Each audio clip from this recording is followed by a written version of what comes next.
Welcome to the Viewless Wings Poetry Podcast, where we celebrate the craft of poetry. Each week we feature interviews with incredible poets, songwriters, and artists, including Olivia Gatwood, Safia El Hilo, Dana Gioia, and many more. We also feature periodic submitted poetry episodes. Visit viewlesswings.com to submit your original poetry. I'm your host, James Moorhead, Poet Laureate of Dublin, California, and author of Canvas, Portraits of Red and Gray, and The Plague Doctor. Hit subscribe and follow me on Instagram or Threads at Viewless Wings. Heather Bourbeau's award-winning poetry and fiction have appeared in The Irish Times, The Kenyon Review, Meridian, and the Stockholm Review of Literature. She has been featured on KALW and the San Francisco Public Library's Poem of the Day, and her writings are part of the special collections at the James Joyce Library, University College Dublin, Ireland. Her journalism has appeared in The Economist, The Financial Times, Foreign Affairs, and Foreign Policy. She was a contributing writer to Not Our Watch, The Mission to End Genocide in Darfur and Beyond, with Don Cheadle and John Pendergrast. She has worked with various UN agencies, including the UN Peacekeeping Mission in Liberia and UNICEF Somalia. Her collection, Some Days the Bird, is a poetry conversation with the Irish-Australian poet Anne Cassie, Beltway Editions 2022. Her latest collection, Monarch, is a poetic memoir of overlooked histories from the U.S. West she was raised in. Cornerstone Press, 2023. Heather, welcome to the Viewless Wings Poetry Podcast. Thank you so much for having me. Excited to have you here. Very much enjoyed Monarch. So Monarch employs the concise power of poetry to distill images and ideas to their essence. In your case, in the service of the history of Western places, what inspired you to create this book? So I was born and raised part of the time in Reno. My family then moved to Sacramento, where I did junior high and high school. But my mom was fifth generation Oregonian, so I grew up going to Oregon. I grew up going to Washington, where my dad was second generation from Spokane. So my family, we would travel. The closest family was 7 hours away from us. And when we would travel, my dad was the guy who would read all the plaques at the stop and really encourage us to know some of the history via the plaques. And then when I was returning to former family cabins up in the Siskiyou, I just realized I didn't really know the history of that area. I knew this very tiny, tiny portion of the history of that area. And so I started digging more and more into it, and then just realized, wow, I probably don't really know much. I didn't really know a lot of the history, even though I had obviously been schooled in this region. I went to school here. I went to college here. There's just things that were not taught. And I wanted to explore those and explore the histories that really informed this region. So these 4 states. Very cool. Well, that leads to my second question, which is the histories you capture are in many cases unsettling. Your telling, however, is powerfully straightforward, letting the histories speak with little or no judgment. In the Oregon State Timeline, you write, 1857, U.S. Supreme Court decides Dred Scott case. The court holds that the U.S. Constitution was not meant to include citizenship for blacks, free or enslaved, and thus the rights and privileges of citizens do not apply to them. The decision also affirms the right of slave owners to take slaves into Western territories. As you revised and edited the poems in this collection, how did you approach showing versus telling and avoiding preaching? So each state section of the 4 states begins with a timeline that for me lays out something that's fundamental to the state and the state's formation as a state, and also fundamental to the mythology around those states. So the Oregon timeline, as you point out, is about the exclusion laws and the ripple impacts to this day of those exclusion laws. As Oregon was allowed to become a state, the only state allowed to become a state with an exclusion law of who could live there. So it was a whites only state. I felt like it's powerful enough on its own, the timelines, specifically the facts of these timelines are powerful enough that I don't have to do anything to lead to discovery. There are poems where I really intentionally wanted to also show my relationship. And so that's where it gets a little bit more like, well, this is what my experience is of this place. But again, I tried not to do it in a way that specifically stated a thesis per se. There's some that are obviously I have chosen to write about certain things. I have chosen to include certain facts. So I'm definitely, it's not that I'm, objective. I try not to be too inserting of my opinion about the situation. And I'm actually going to have a question later where I pull an example where you did include some of your personal perspective. And I think the key point you make here that it's important for new poets to absorb is being intentional. That if you're inserting your point of view or an opinion, you make sure it's intentional in the service of the poetry and not just an explosion of your emotion, which I've seen in open mics where I basically hear what I feel is like a rough draft, an explosion of emotion, and yet the poetry part has been kind of lost. So I thought, yes, the things most of the time, it's so straightforward that it's more powerful that way. Yeah, I, for a long time, described it as a poetic memoir, because for me, it was revisiting these places, these geographical locations that I could describe but with my eyes closed to a stranger. Like I thought I knew these geographical locations so well, but it's really the history of it I didn't know. Well, how did you approach the challenge of what histories to include, given the extraordinary wealth of stories you could have told and for sure researched? I mean, you probably researched 10, 100x what you actually, those threads you chose to write down. How did you make those choices? Yeah. There's definitely times where the rabbit hole, and I chose one particular rabbit hole that was, this tiny little tangent from something that I thought I was going to write about. Part of it was what surprised me the most about, some things I knew I was going to write about. I knew I had to, as a, Nevadan, write about atomic power. Very much the city or the state is defined by, the gaming industry and nuclear weapons disposal, like these were, and tests. So I knew I wanted to look at that. But did I know that there was a contest for Miss Atomic Blast? No. So suddenly I was like, wait, what? Like I grew up in this place. Every, very frequently in the newspapers, a hot debate about nuclear weapons and disposal and testing and et cetera. Never had known any of the things that I talk about in Miss Atomic Blast. So that one was really straightforward. I didn't know I was going to talk about, I knew I wanted to talk about rice for California, because rice is so important to California's economy. But I didn't know it would ultimately lead me back to Manzanar. I didn't know where that research was going to go. But it's so important. All of that in that poem is so, to me, critical to an understanding of California and the United States. And the fact that we, once again, excluded people from the rights to citizenship, even if they had been born here.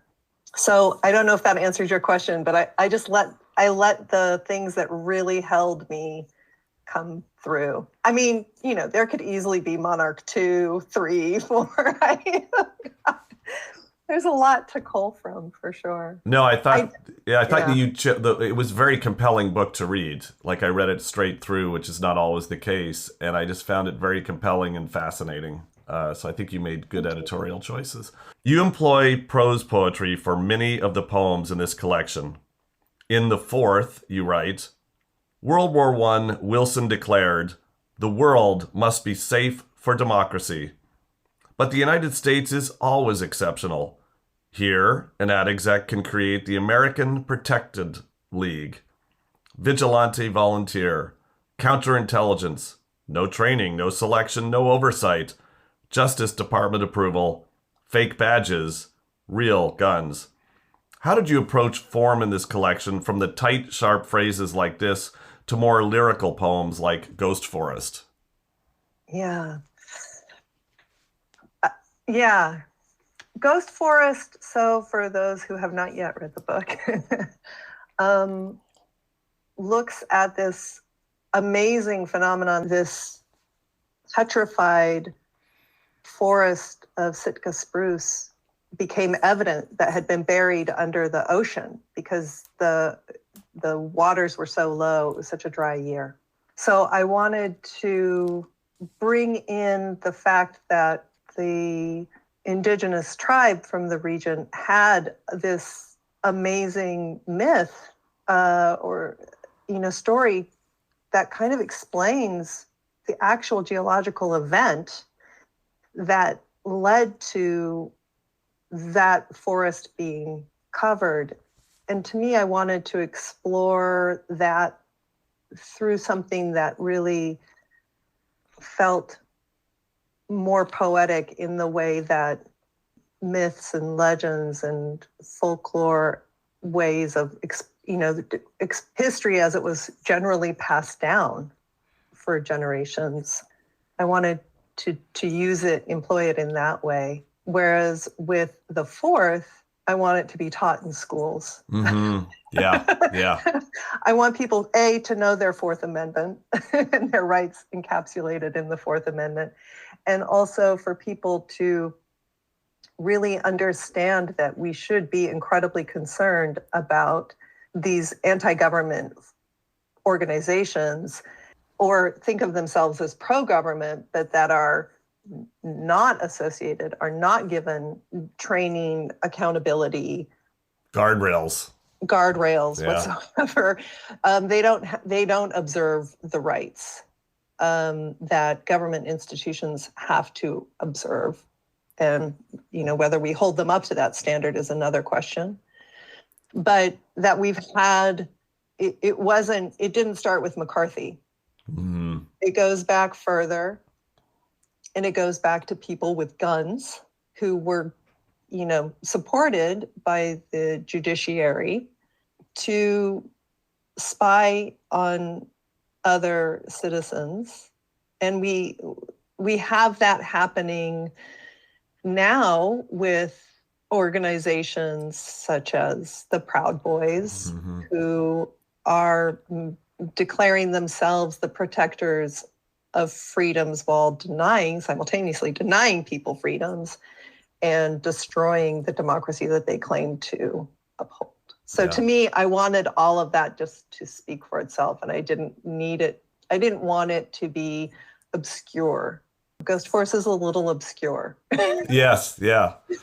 That's a terrific way to describe the power of prose poetry, is it can be very direct and unambiguous and intentionally so. And that really leads into my next question, which is, reading this collection, I was compelled to think that history should be taught using this form, because I found myself curious to explore and learn more when presented such high impact images in rapid succession.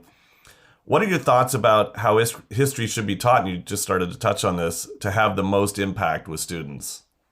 Yeah, thank you for that question, because there's actually a teacher's guide that accompanies Oh, wonderful. Monarch, and that's available. You can get it either on my website, heatherbourbeau.com, or through Cornerstone Press, and they'll do a hard copy print for any educator. They'll send as many copies as those educators need of the teacher's guide. There's also a 20-page bibliography for the people who want to fully nerd out. But I agree. I think that we need to question, and in the teaching guide, I have that. We need to question, what history are we being taught? Even what history am I teaching you? What's my voice that I'm bringing to these poems? What voices aren't included? How do we include them? I think we need to empower students to put their own voices into history and see their relationship, direct personal relationship with these histories. So I encourage people, particularly young students, to interview elders in their life, whether they're directly related to them or not, who might shine a light or a different perspective, and be the voices that maybe they don't see included in the history that they do want included in the history. And I think the more that we see that these different communities have been, particularly in the West Coast, we've been given these myths about who's been on the West Coast, and it's been a super hodgepodgey, wonderful mix from the get-go of colonizing. It wasn't just the Spanish, and it wasn't just, fill in the blank. It was always this mix of peoples coming to the West for a host of different reasons. And the more we understand that they have always been a part of our modern understanding of these states, the more we can accept, hopefully, people in these communities today as seen. It's very, interwoven, and these aren't like quote unquote new communities coming to this area. Well, you touched on research a little bit already. Writing poetry often includes extensive research. I think that will probably surprise people how much research goes into the writing of poetry. And for Monarch, you acknowledge a diverse network of individuals and organizations that help with that research.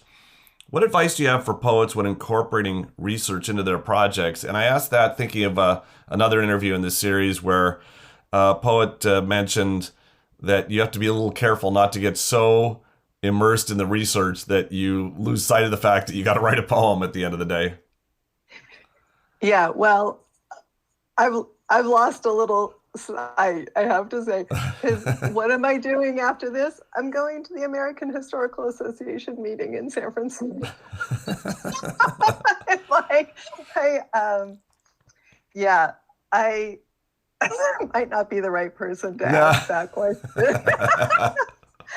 I mean, look, I'm a former journalist, and I still do research and reporting for different, mostly United Nations agencies. So I like to over-research because, in part, it will lead you to these places that you would never expect. And you might find that actually the juiciness is somewhere over here. But I definitely feel if we're going to present events that took place, we need to at least triangulate that information. But not every poet is trying to essentially write a history text. Right, yeah, absolutely. But I research for even my non-historical.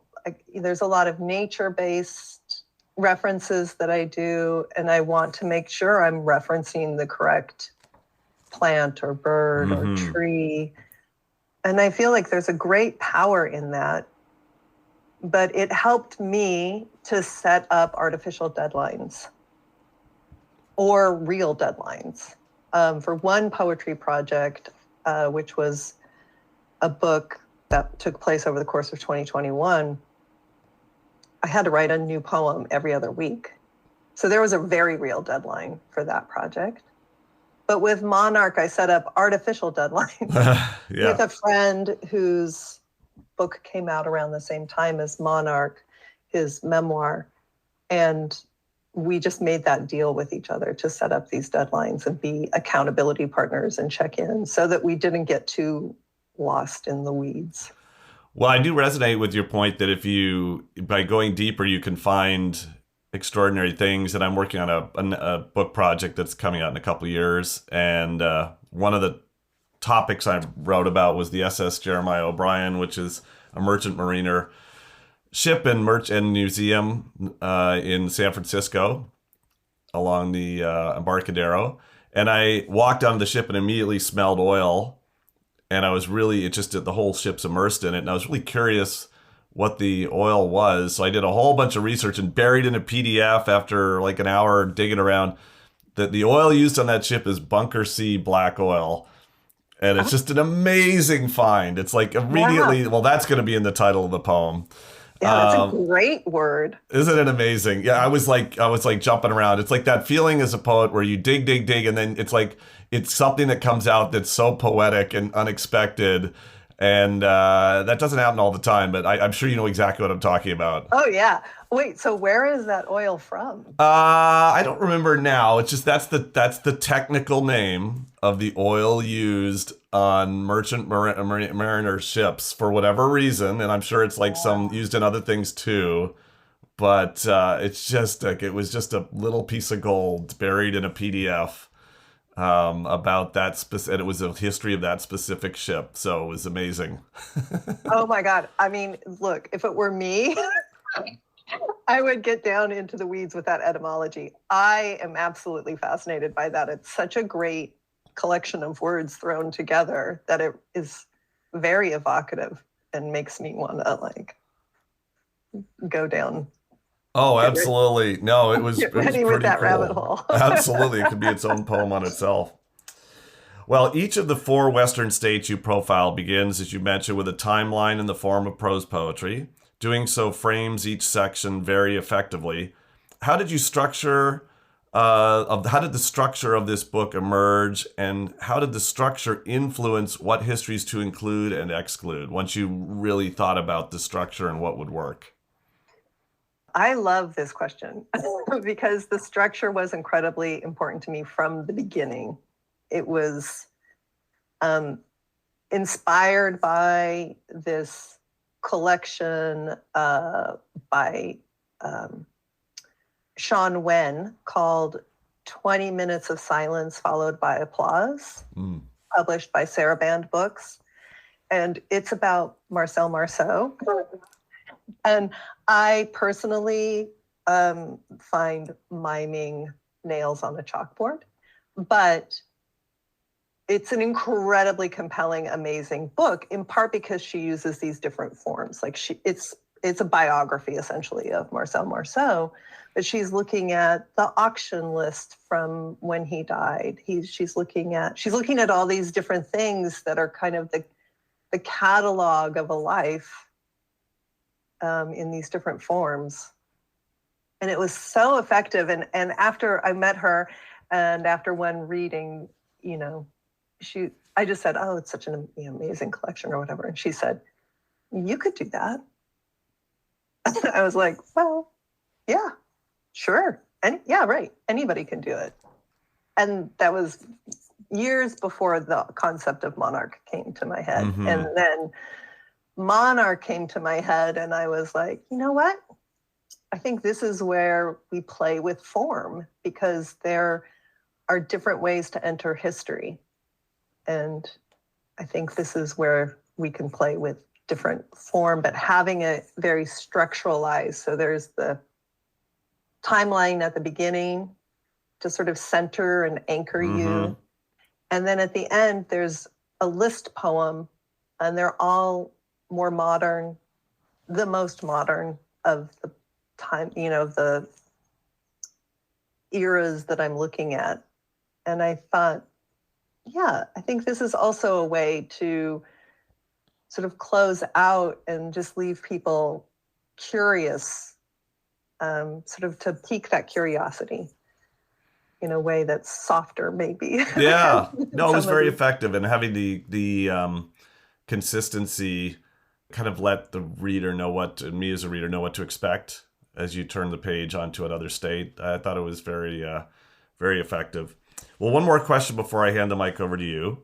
The poem Black Friday closes with a moment of modernity where homes, shops, restaurants, and a movie theater mask the Ohlone burial ground and its history, you write. But no sign to say you are walking over the dead. No way to know your complicity. And this is going back to an earlier question. This stood out as a moment where your point of view was explicitly present.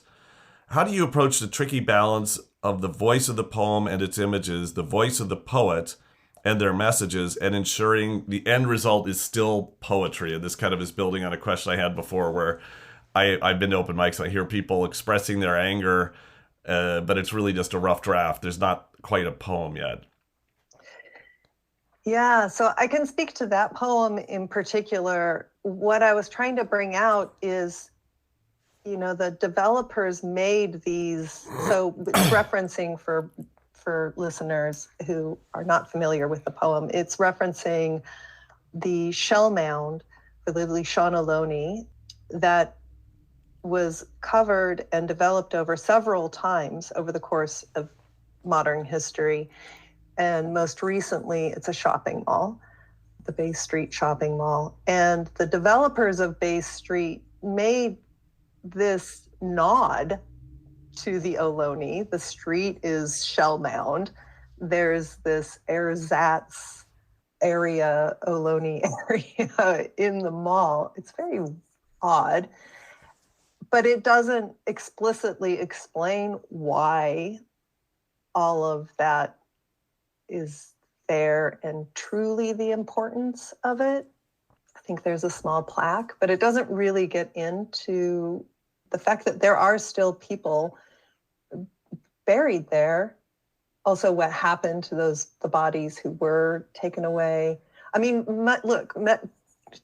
as a little tangent, much of the Bay Areas, I think much of the Earth, especially in high population parts of the Earth, do have human remains that you're walking over. Cities move, villages move, people are buried in different places. San Francisco, much of middle San Francisco is full of grave.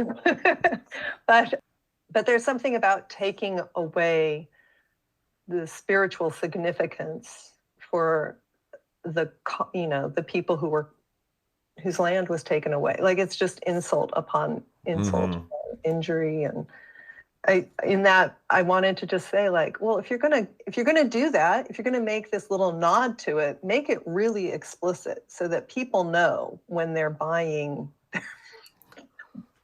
their whatever, that their hoodies from Uniqlo, like that they know what they're getting into, that bargain that we all get into as we walk this land. Yeah. Well, now I'm going to turn the mic over to you to read selections from Monarch. So I'm going to read a selection from the Washington portion. The Tacoma Method. By the rails, by the mill, at the head of the Puget Sound, little Canton grew. Pastel paper curtains and bamboo furniture, narrow gardens and temples with joss sticks, stores that sold porcelain and rice, teas and silks, men who worked canneries and lumber camps, sawmills and coal mines. February 1885, Chinese and white merchants celebrated Lunar New Year together. Gong hei fat joy, congratulations and be prosperous. You have escaped the harm of neon, the mountain beast that eats everything in its path. They spoke too soon. That month, Mayor said all Chinese must go. Come November, 500 angry whites, including mayor, including police, gathered and marched down by the rails, by the mill, went door to door, secure in their anger, pulled children and elders from homes, businesses, gave orders to leave, forced 200 to walk 8 miles to board trains that went on tracks the Chinese helped build. Then, like Nian, they ate everything in their path, setting little Canton on fire. Fire department defended rail timbers, let Chinatown burn. On the day that 27 were indicted, including mayor and fire chief, a local German club threw a gala in their honor. They were cheered en route to trial, welcomed back with a band and parties as heroes, never convicted. One Wright resident praised the pogrom, said it was common practice to expel a community that had ceased to become useful and had become inconvenient. Dubbed it the Tacoma method, said it would go far to immortalize the pleasant city. Nian, I learn, has no shame. And then I'll read the poem I had referenced earlier, Miss Atomic Blast, from the Nevada section. Miss Atomic Blast. 1951 Vegas was young, small, and ignorant, if not innocent. 6 hotels on the Strip, Sinatra debuted at the Desert Inn, and the Nevada test site became a spectacle. Calendars were given with detonation times, best places to watch. Showgirls and singers, craps and blasts. Who could ask for anything more? Atomic cocktails and penthouse views, sunglasses and souvenirs, toys and candies. Dawn bomb parties to revel in the lighting of a night sky. A Sands chorus girl danced on Angel's Peak as test cloud bloomed behind.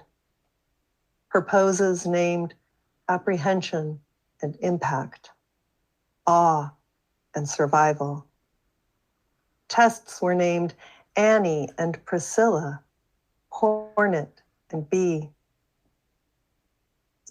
At the El Rancho, a young dancer was crowned Miss Atomic Blast, awarded 10 pounds of mushrooms.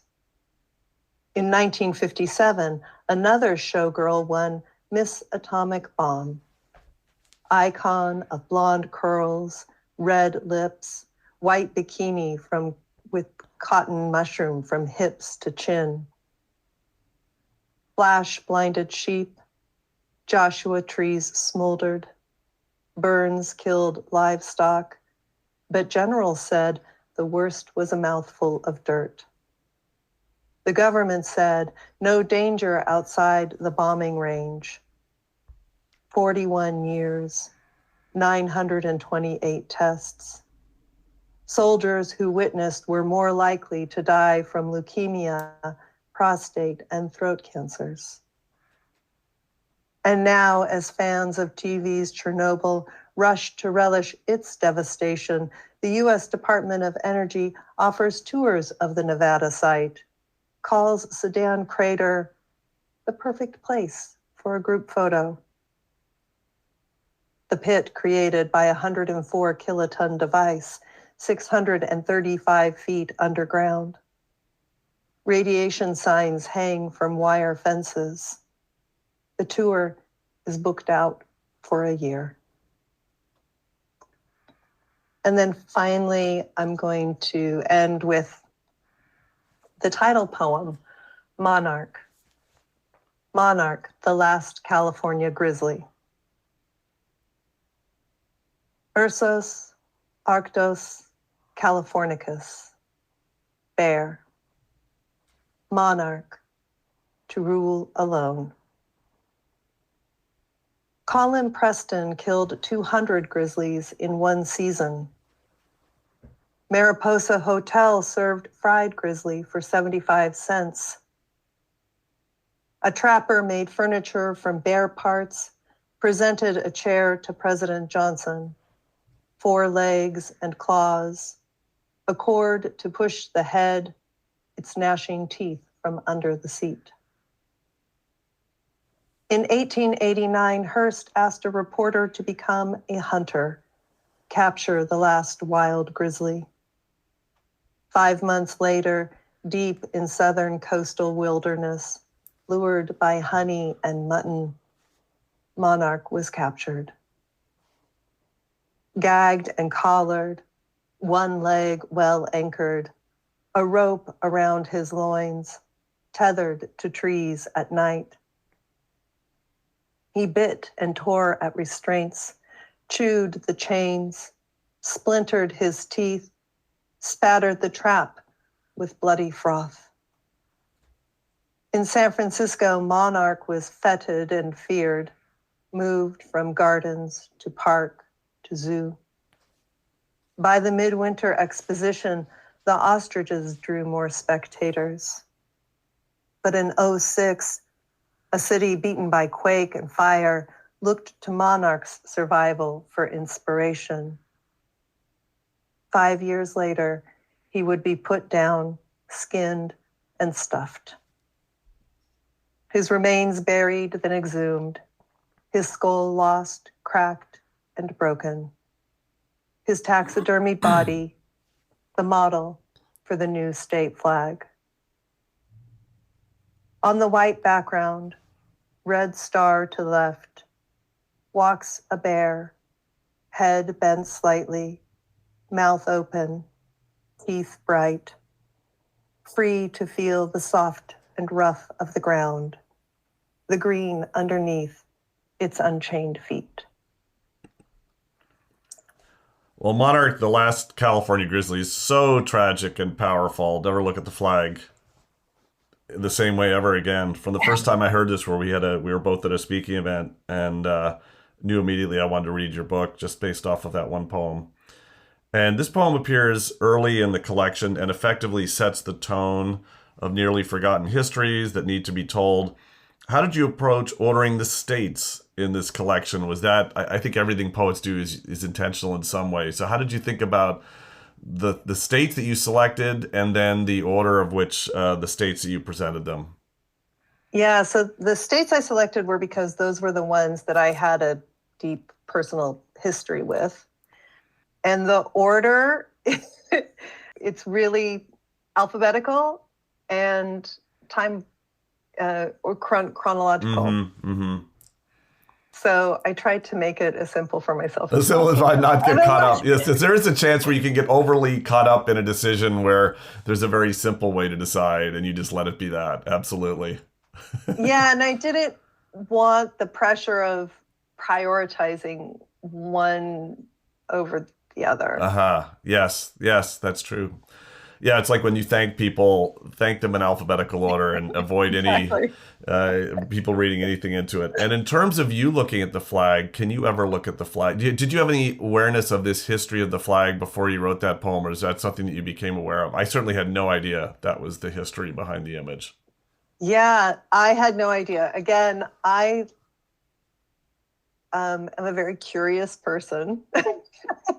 And I heard on a podcast, East Bay Yesterday, a reference to grizzlies in the East Bay. And I was like, yeah, I guess, right. There has to have been, like, why is everything otherwise named after all of these, these bear references? Grizzly Peak, even, Cal's football team, the Bears. Right. Or all of their sports teams. I shouldn't point out just the football team, but. So I started digging into the grizzlies and what ultimately, my assumption was they got probably shot to clear land my assumption was that it was to have people protect their property that they were primarily murdered for. And that's my editorializing with that word, murdered. It turns out, actually, people liked to eat them and people like to make things. Like the further down I dove, I was fascinated, happy in some ways that at least we're making use of these parts, but also absolutely horrified at the quick ability to kill off a species in a very short amount of time. And then I happened upon the bear monarch, and I was like, wait, what? Yeah. And my head exploded, and I went down that path, a very big path. But it started from just hearing and being like, of course, no duh. Of course there were grizzlies here, but never having really thought about the grizzlies that were here. Yeah. Well, finally, what are you working on now? I've got 2 projects that I'm working on. One is I have a couple poems part of an anthology that's bringing poets together with different land trusts across the country. But I've made such a connection with the land trust that I was paired with, which is part of the Marin Agricultural Land Trust, that I've been going once a month, and I'm thinking of doing maybe a short chapbook or something at the end of the year when that anthology will come out. Hopefully we'll have some sort of celebration on that land trust and maybe have a short little chapbook or something. And then I'm tackling potentially, I mean, I'm in the process of it. I'm just very wary of it because I've never approached it, but a novel. Oh, that's yes. For any poet that considers a novel, and I've never even I've thought about it for 5 seconds, and then I just did terrified about the number of words. Yeah. I'm trying to look at it, focus on the mile, not the marathon, but it's terrifying. Yeah. Well, Heather, thank you so much for sharing your poetry and your voice on the Viewless Wings Poetry Podcast today. Thank you so much for having me. This was wonderful. The Viewless Wings Poetry Podcast is written and produced by James Moorhead. You can follow me on Instagram, Threads, and YouTube at Viewless Wings. Hit subscribe to be notified of every episode of the Viewless Wings Poetry Podcast and spread the word with your poetry community.